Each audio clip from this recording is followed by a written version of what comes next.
Um, Rotate device. No, I'm not rotating nothing. Enable flash. Okay, I didn't really want the flash on there. We're gonna take that off. I'm sorry about this. So if you're looking at this and you're like, what the heck? It was just I was experimenting. I'm gonna turn the screen. Well, I've already turned the screen to face me, and usually I try to hide my face because usually when I make these videos, I'm out working out. I'm doing field work. It's very rare that I'm doing something like in the office or doing presentations while on YouTube. But I thought that this time it will be a good time to do so. Okay. And the topic that I wanted to talk about today was don't look at the wrapping paper, but the package. And the reason why I thought about that is because of course, some of the things that I went through. But not only that, but some of the greatest gifts that I got were in some horrible circumstances. For instance, I ended up becoming a flight attendant after finding out that I didn't have any money to support myself for school. And yeah, I didn't have anyone to help me with that. I was working 3 jobs, 1 full-time and 2 part-time jobs, taking a full load of school, and also helping my mom who has schizophrenia, manic depressive. Well, they don't say manic depressive anymore. They just say bipolar, depressive order. And it was a lot. It was a lot going on. And I didn't have enough money. So all my money was really getting split up and just, going in different directions. I really couldn't really focus on school, even though it was very kind of easy. I didn't have enough just time in a day to even write down stuff, because I was so torn away from I had so many different distractions, and I didn't know how to manage all that. So going through that, the chancellor of the school, because I was in a lot of student organizations and I helped create like the first community service organization that is at that school, he told me that he had this friend who could give me a job, paying more than, at the time, minimum wage was like $6.90. So I would be making $9 at that time. And it would give me a lot of benefits, and I would be able to, go through the school and do something better with myself. Eventually just hustle, let go of one of those jobs and be able to focus a little bit more instead of, dealing off a minimum wage, working all these hours and not having time for school, let alone social activities. So I went, and at first sight, I'm really in this whole like rundown state. I put on my best clothes, and it was this white Vera Bradley shirt, and I said Vera Wang shirt, and because I didn't know much about Vera Bradley at all until I got here, but Vera Wang shirt, and it was this button-down suit that I got from my cousin, and it's been like in our family forever, but it's very, very clean, very, very nice, and most people think it's very, very new. It's just because we save it a lot. But anyhow, so I was in this whole broken state, and I'm like, God, I hope I get this money, because I really need to finish school. Like, if I don't get to school, my whole thinking pattern was like, if I don't finish school, I'm not going to be able to support myself and my mom, and everyone's going to be, I'm going to have this big, huge thing, because most people thought that I was going to be the one that made it, So I get there, and the chancellor, his friend, meets me, and the first thing he says, you should be a flight attendant. And I'm like, no, I'm just going for a gate agent, I'm not really trying to kick it like that, like. And I was just laughing, like, how would I just never imagined that, and he's like, go and do it. And I'm like, nah, I'm straight, like, no, I'm cool. And he was talking to me a little bit. He was just like, I really like your personality, you're very bubbly, you know other languages, you need to go and, be a flight attendant. He was like, just apply for it and apply for both of them and, see what happens. You never know. So I was like, okay, like he was just so persistent. I was just like, okay, whatever, I'll do it, and I did it, and I didn't get the gate agent, but I got the flight attendant, and I thought it was the worst thing ever because I was like, my whole purpose, my whole mindset was going to school and graduating so I can become a teacher and, start off, making 22, 27, eventually $27,000 a year and work my way up and probably get like, end out with like capping out at probably 40, if I'm lucky, 40 grand a year. And so I got this position and I didn't know what to do. I was like, this is not what I thought it was gonna be, so my expectations were so different.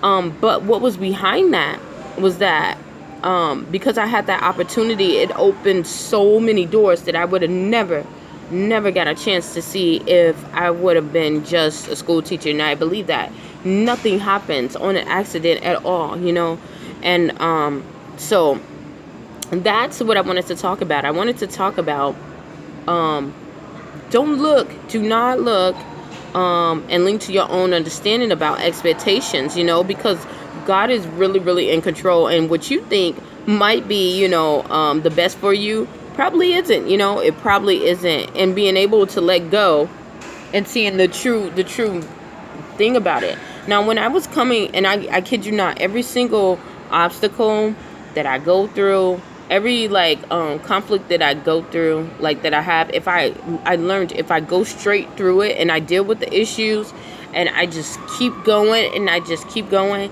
something ends up panning out really, really well for me, another thing, I remember when I was in high school, I was really, really smart, but I didn't really like to study too much. I can grasp on things very, very quickly than most of my peers. So then when it's time for tests, even though I have test anxiety, even though, that happens, I am able to answer these questions very, very quickly, very, very swiftly. I can get a hold to things very, very quickly. So going through school was a breeze for me. Except when I went to it was my physics. It wasn't my chemistry teacher. My chemistry teacher I really, really loved, but she kind of picked on, I was learning really quick and I just wanted attention. But anyhow, so my physics teacher started noticing that and took an interest in that and was like, I remember the first semester, I just knew I was going to get an A, and she gave me a C. And I was like, what? And she was like, what did you think you was going to get? You missed the class. I had missed 80% of the class because I would just go and do my work, turn it in, walk on out, just like that. So I was like, whatever. And she was like, you know what? You can get an A next semester if you, if you stay in and do the class, stay in the class for the time. And I was like, I just can't do this. It's not going to happen. So she was over this thing called the Academic Super Bowl. And she needed somebody for the history because the girls that were there had graduated. No one was really into history, and she knew that I knew a lot about patterns and sequencing, and she knew that that's how I would get and catch on to this stuff really, really quick. So she made this whole thing and I was really, really good. I was good at science. I'm really good at science and English, but I'm really, really good at history because history tells us a lot. It's just, I love it. But anyhow, so she was like, if you join, then we'll see if we can work on that whole time frame of you having less time in the classroom because you get the stuff really quickly. Or if you tutor someone, and I was like, I'm not going to tutor anyone. I'm not going to help anyone. Some of these people don't like me and I really don't fancy them. But she was like, well, if you train for this academic Super Bowl, then we'll see. So when I started getting in it, I was just like, I didn't want to do it. And then my best friend was into it. And lo and behold, I ended up liking the academic Super Bowl to the point where I ended up staying in the class longer. I ended up staying in her class longer than most classes because it was something that I found that I had a passion in, and I really it was something that I could bring out that most people didn't know about me, and I just really had a passion for it. So I say that to say this. Don't look at situations or problems as problems. I learned a long time ago, especially in every single day, I continuously learn this. Um, a problem is not a problem. A problem is really an answer to a solution. You know, if you look at it through the right lens, okay? Now, when I was going through all this stuff I was going through, I was around people who did not believe in the cause. They didn't believe in the cause with me, with the whole pageant when I won Miss Indiana. They didn't believe in, the fight against homelessness at that time. People was like, that's never going to happen. We're not going to be stuck with, what's going on. What you're talking about, everyday people are going to be homeless. And, we're not going to be dealing with people in the court system arena coming out and being able to house them, or overcrowding. We're not going to be talking about that. That's all they kept telling me. This is not what, and a lot of people who knew me when I was talking about this when I was like in high school, because I was just looking at history, they was just like, no, no, no, no, no, no, no. And then, so they was just really doubting me, and I almost started doubting myself. And then going through this pageant, you see a lot of people rejecting you, and a lot of people saying bad things. It almost makes you start thinking, well, maybe, is it me? Is it me? Like, I need to work on it. And some of it was, but for the most part, like I said,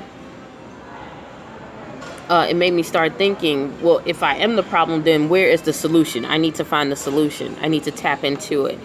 And I found out that, all those people pushing me away, all those people who said I couldn't do it, all those people who were saying that, I was too fat to do it, even though, like I said, I was a size 5. I got down to like a size 4, and I'm a kind of a big boned person, not like big bone, like, how people, I really have large bones, like literally, I literally do. Even though I'm kind of tall and I'm short in stature, I'm only like 5'5" and a half, but I really have a lot of density. All that stuff, it made me look at it now from a different lens. All those people that were pushing me away, they were just telling me, not right now, not right now. I cannot do this right now. This is as far as I go with you, and I was taking that sometimes as a personal issue, and it wasn't that, So when you go through these situations and you start seeing people rejecting you, don't look at the whole gift, or don't look at it as a curse. Don't look at it as a curse. Think of it as a gift, and don't look at the packaging, because some of the packaging can confuse you. When I was going through this, I thought it was a curse. I was like, people are being so mean to me. They are being so hateful. They are being so this and that. But now that I look at it, it was a blessing in disguise, because as God is blessing me, some of those people knew that I could make it. They knew that I could do it, but they wanted to latch on. They had their own agendas, and God knows that they didn't have a pure heart in doing and serving the people. And serving the people or making things better. They never had that, or they never had the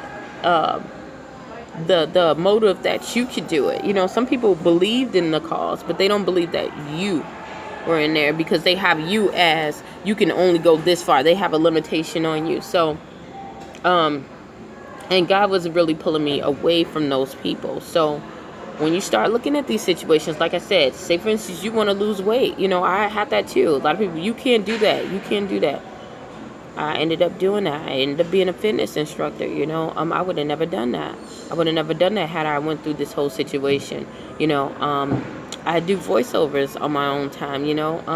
I get to make my schedule now. I'm a professional helper as what, I already knew that I was always to be, and I couldn't have done that without experiencing the package inside, without experiencing the rapper, without experiencing it. So, yeah, I don't want to stay. I always say I don't want to stay on here too long, but time is of the essence.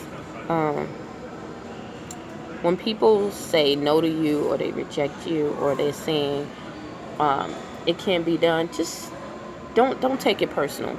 Don't. I know it's hard to not take it personal, because some of this stuff, you don't go to people who you don't care about and ask them, for the most part. Most people don't. Most people go to the people that they love. But you just have to understand that when they pull away from you, when they reject you, when they talk about you, you got to understand that they were just the wrapping. That was just the wrapping, and God is just unraveling you to open and unleash the gift that is inside of you.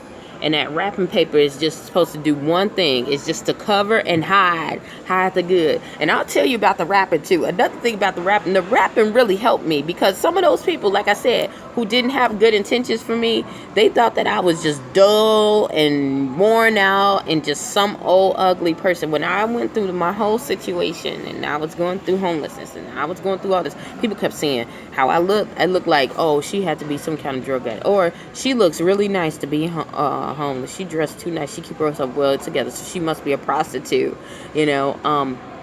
or she does drugs, because one day she's dressing really nice, and the next day she's dressing in like slum clothes. Some of the wrapping, the outer shells, this can save your life. Okay? And it shows you the real people who you need to be around, because you know what? People who want to make an influence, who think about only affluence and influence, they don't want to be around people that look like this. They don't want to be around people who look like this. They don't want to be around people who look like this.